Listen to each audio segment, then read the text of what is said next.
Tak ahoj lidičky, po dlouhé pauze si dáme nové video a bude to z mojich pavouků, co se změnilo a můžeme vidět H-Gigas.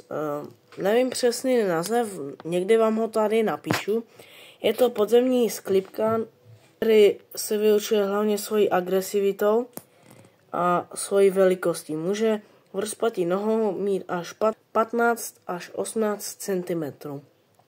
Což je docela velký, jako.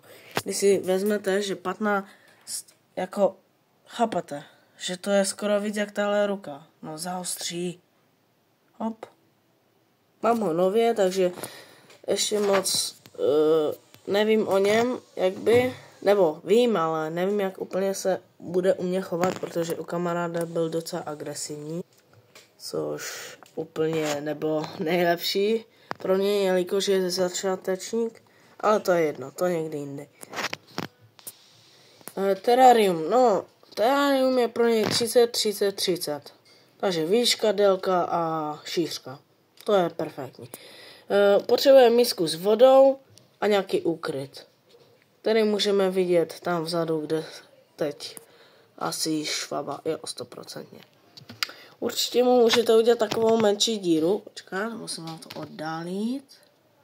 Tak, tady máte takovou menší díru, kde on si ji prokope a možná bude mít i tam díru, takže si to tady pěkně prokope.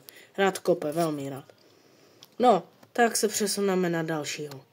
Tak, máme tady ornátu. Zase vám hodím název celý. Tentokrát je to stormový pavouk, který se vyučuje hlavně tež svoje agresivitou a svým jedem. Jed má fakt hodně silný, je jakože fakt hodně silný. Takže tak nějak. Terrarium potřebujeme mít obvykle do výšky, jo? Takže třeba 30 a 40 nebo 50, jo? Aby fakt měl to vysoké terrarium. Já ho docela mám ve vysokém, ale jakby i v dlouhém, jo, a takže tak nějak.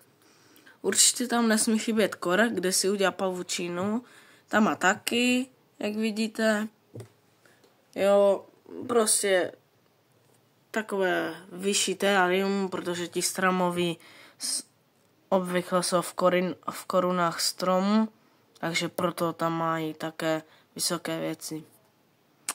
Vlhkost, tam je asi nějak 80%, ne-li víc. Jo, tady můžete vidět, jak je to úplně vlhký. Jo, takže tak. Jdeme na dalšího pavouka. Můžeme vidět dalšího pavouka. Je to Irminie. Název vám opět hodím. Tady ten pavouk není zas až tak moc agresivní, ale je to taktéž stromový.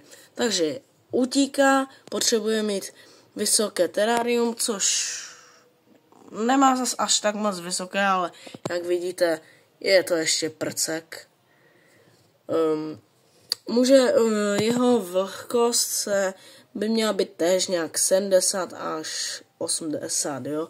Já teď tam úplně tu vlhkost nedržím, protože jsem nebyl docela dlouho doma, takže musím to určitě více té vody tady dát. Misku s vodou nepotřebuje mít, protože to není jak podzemní sklipkan, který si i do té vody lehne, jo, nebo lehne, prostě si do ní zajde. Takže tak. Tak, nyní můžeme vidět Brachypelmu albopilosum. Můj úplně první pavouk. Je to podzemní, jak jinak, že velikost terrarium by měla být 30-30-30. Já ho nemám, protože mu to zas tak až tomu pavoukovi to nemusí vadit, jo. Má tam málo prostoru, ale je to podzemní pavouk, takže prostě nemusí nic moc dělat, jo. Určitě v budoucnu to někdy změním, ale teď je v tomhle. Určitě by měl mít nějaký bunker, jo. Není tady, počkat, jo, tady má takovou bejsku, kdy to vede pod zemí, jo. Tam si zajde, třeba když je teplo, tak tam se drží strašně hodně ta vlhkost, takže určitě. A ta vlhkost, ta by měla být nějak 60 až 70, jo, nějak tak asi. cca, určitě ne polovina. Musí to být něco víc jak polovina, ale dokáže přežít i v suché. Je to prostě začátečnický pavouk. Takže vydrží i sucho, když omylem mu neuděláte vlhkost, ale i když mu třeba dáte větší vlhkost, více té vody tady dáte. Určitě doporučuji dávat do jednoho rohu, ne všude, jak jsem to já kdysi dělal. Nevyplatí se to, všude to je vlhké a tak. Ani taky tenhle pavouk se vyznačuje velmi nízkou agresivitou.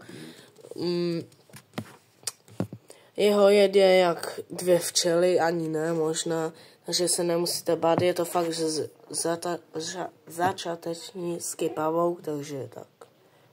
No a nyní jsme u konce videa. Dejte odběr a like a čau.